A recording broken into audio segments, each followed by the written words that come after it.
আসসালামু আলাইকুম ওয়া রাহমাতুল্লাহি ওয়া বারাকাতু। প্রিয় গল্পঘর শ্রোতা ও বন্ধুরা, আশা করি আপনারা ভালো আছেন।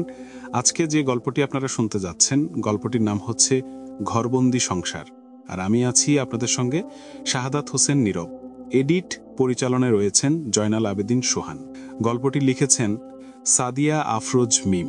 আপুকে অনেক ধন্যবাদ এত সুন্দর একটি আমাদের গল্প উপহার দেওয়ার জন্য। তো চলুন বেশি দেরি না করে গল্পে যাওয়া যাক।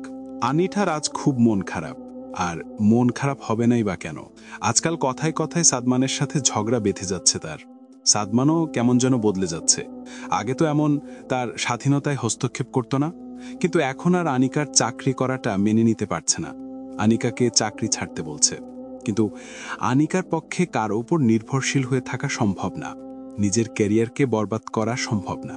শুক্রবারের এই দিনটায় আনিকা ভেবেছিল বিকালের দিকে সাদমানের সাথে বাহিরে কোথাও ঘুরতে যাবে। অনেকদিন হলো দুজনকে সময় দেওয়া হয় না। আনিকার সময় হলে সাদমানের হয় না, আবার সাদমানের সময় হলে আনিকার সময় হয় না। কিন্তু গতকালের ঝগড়ার কারণে পরিকল্পনা ভেঙে গেল। সাদমান রাগ করে 7 মাসের মেয়েটাকে নিজের মায়ের কাছে রেখে আনিকাকে সকাল হতেই রেখে গেল তার বাবার বাড়িতে। খুব বেশি দূর নয় আনিকার বাবার বাড়ি, সাদমানের বাড়ি থেকে মাত্র 30 মিনিটের পথ। দুপুরের পর নিজের ঘরে বসে আনিকা যখন মনের মধ্যে অভিমানের পাহাড় গড়তে ব্যস্ত, তখন জোহরা আনিকার ঘরে আসে। আনি! জোহরার ডাকে ভাবনা থেকে বেরিয়ে সামনে প্রিয় বান্ধবীকে দেখে আনন্দে আপ্লুত হয় আনিকা। শক্ত করে জড়িয়ে ধরে উচ্ছ্বাস প্রকাশ করে আনিকা। বাড়ি আসার সংবাদ পেয়েই ছুটে এসেছে সে। অনেকদিন পর বান্ধবীকে পেয়ে মন খুলে কথা বলতে শুরু করেছে দুজনে। কথাবার্তার এক পর্যায়ে জোহরা জিজ্ঞেস করে, তোর মেয়েটা কোথায়, দেখি না কেন? মন খারাপ করে আনিকা বলল, বাসায়। গতকাল সোফা থেকে পড়ে গিয়ে হাঁটুতে কেটেছে, পায়ে ব্যথাও পেয়েছে, আর তার জন্য সাদমান রেখে গিয়েছে আমাকে। সবই নাকি আমার দোষে হয়েছে।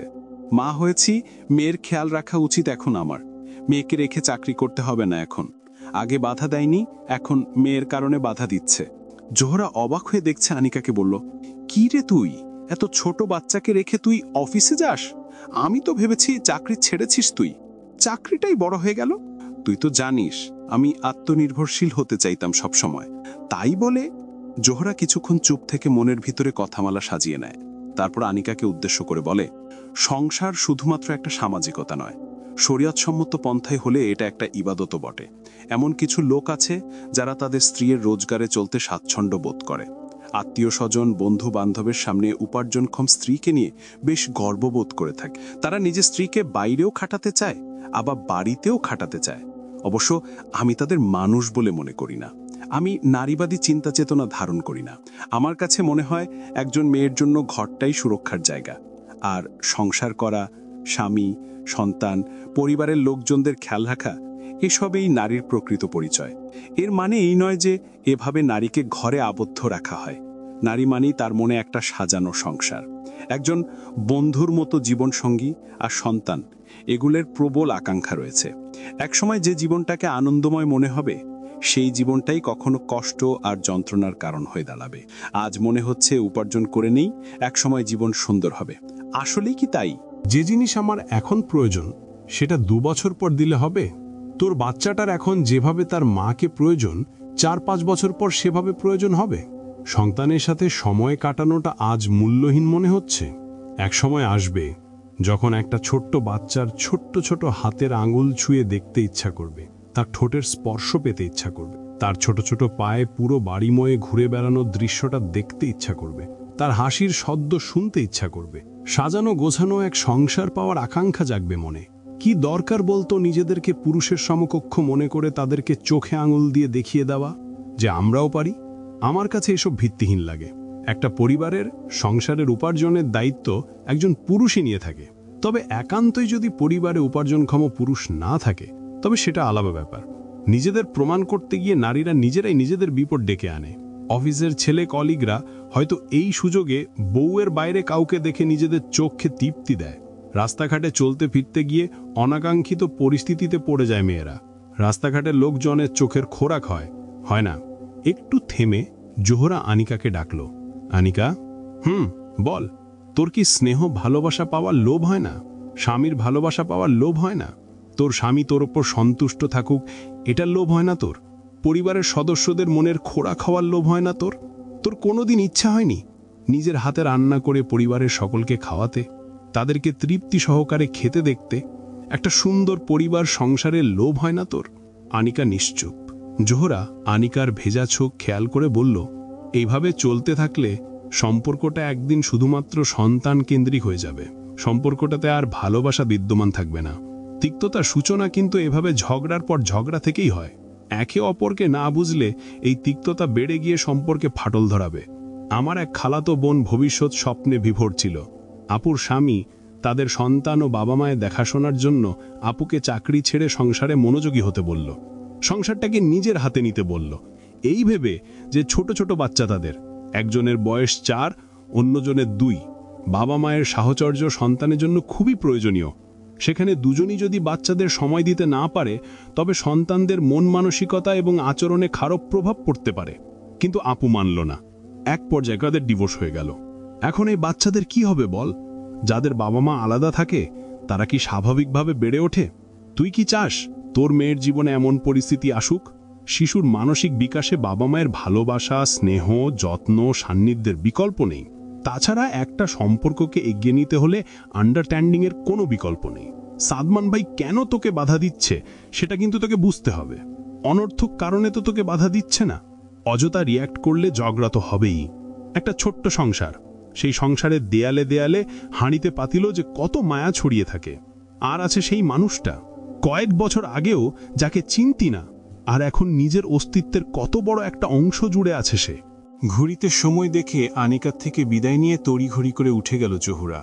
আনিকাকে যা বলেছে বুঝলে এটুকুই যথেষ্ট, যেতে হবে তাকে। জোহরা চলে গেছে অনেকক্ষণ। শ্রাবণের ঘন বর্ষণ আনিকার চোখে বাসা বেঁধেছে। খুব বৃষ্টি হচ্ছে, খুব। বাবা মাকে বলে বিকেলেই ফিরে এলো আনিকা। বাসার দরজা খুলে দিল সাদমান নিজেই। সাদমানের কোলে 7 মাসের ছোট্ট পরী আরিশা। আনিকা আরিশাকে দেখা মাত্রই কোলে তুলে নিল। চুমুতে চুমুতে ভুড়িয়ে দিল ছোট্ট মুখটা। সাদমান মা মেয়েকে একলা ছেড়ে দিল। আনিকার আগমনে বিস্মিত হয়েছে সে। ভাবতেই পারেনি আজই ফিরবে আনিকা। ভেবেছিল রাগ করে কমপক্ষে 2-3 মাস বাবার বাড়িই থাকবে সে। মেয়ে আর সংসারের প্রতি তার কোনো টান নেই বলেই সে জানত। অনেকদিন পর নিজ হাতে রাতের খাবার রান্না করেছে আনিকা। খিচুড়ি, সাথে আলু, বেগুন, পটল ভাজা, ডালের বড়া। সবাই মিলে একসাথে খেয়েছে। আসার পর থেকে একবারও কথা বলেনি সাদমান। আনিকার তাই আলু বেশি মন খারাপ। গভীর রাত, অন্ধকার বারান্দায় দাঁড়িয়ে আকাশের তারা গুনছে সাদমান। আপাত দৃষ্টিতে তারাগুলোর মধ্যকার দূরত্ব খুব কম বলে মনে হলেও আসলে তা না। তাদের মধ্যে রয়েছে অনেক দূরত্ব, যেমনটা তার আর আনিকার মধ্যকার দূরত্ব। বাইরে থেকে কেউ ধরতে পারবে না সেই দূরত্বটা। কিন্তু সাদমানের মন তো জানে কতটা দূরত্ব তাদের মাঝে। একই বাড়িতে, একই রুমে, একই বিছানায় থেকে যেন যোজন যোজনের দূরত্ব। দুজনের মানসিক বন্ধনটা বিয়ের 3 বছরেও তৈরি হলো না। বিছানার মধ্যখানে শুয়ে আছে সাদমান ও আনিকার মেয়ে আরিশা। মেয়ের গায়ে কাঁথাটা টেনে দিয়ে বারান্দায় এসে সাদমানের পাশে দাঁড়ায় আনিকা। সাদমানকে জিজ্ঞেস করে, ঘুমাবে না? সাদমান এক নজর আনিকার দিয়ে তাকিয়ে আবারও আকাশপানে চেয়ে থাকে, কিন্তু কোনো উত্তর দেয় না। আনিকা কিছুক্ষণ সাদমানের উত্তরের অপেক্ষা করে আবারও বলে, কিছু বলছো না যে? সাদমানের সাড়া না পেয়ে আনিকা বলতে শুরু করল, আধুনিক শিক্ষা আমাকে বানিয়েছে প্রতিযোগী মনোভাবাপন্ন। সংসারী হতে শেখায়নি। ছোটবেলা থেকে বড় হওয়ার পর্যায়ক্রমিক ধাপগুলোতে প্রায়শই শুনে এসেছি আম্মুর একটি কথা। আম্মু প্রায় বলতো, নিজে উপার্জন করতে পারলে নিজের ইচ্ছা শখ পূরণের জন্য স্বামীর নিকট হাত পাততে হবে না। উপার্জন করবে, খরচ করবে, কাউকে কৈফিয়ত দিতে হবে না। সকলে সম্মান দিবে, আলাদা গুরুত্ব দিবে। কিন্তু স্বামীর উপর নির্ভর করে থাকলে অনেক ইচ্ছাই অপূর্ণ থেকে যাবে। আমি তো সেভাবেই গড়ে উঠেছি যেভাবে আমাকে গড়ে তোলা হয়েছে। আমার কি দোষ বলতো? 4 দেয়ালের মাঝেও যে একটা সুন্দর দুনিয়া হতে পারে তা তো আমি জানতাম না। আমার সে দুনিয়ার সাথে আগে কখনো পরিচয় হয়নি যে। আমাকে পরিচয় করিয়ে দেবে ভালোবাসায় সমৃদ্ধ সে দুনিয়াটার সাথে। এটুকু বলে আনিকা সাদমানের চোখের দিকে তাকায় উত্তরের আশায়। সাদমান আনিকার অশ্রুসজল নয়ন দেখে বুঝে নেয় চোখ দুটি মিথ্যা কথা বলছে না। চোখ দুটিতে আছে হাজারো আকুতি, ভালোবাসা আর সাজানো সংসার পাওয়ার।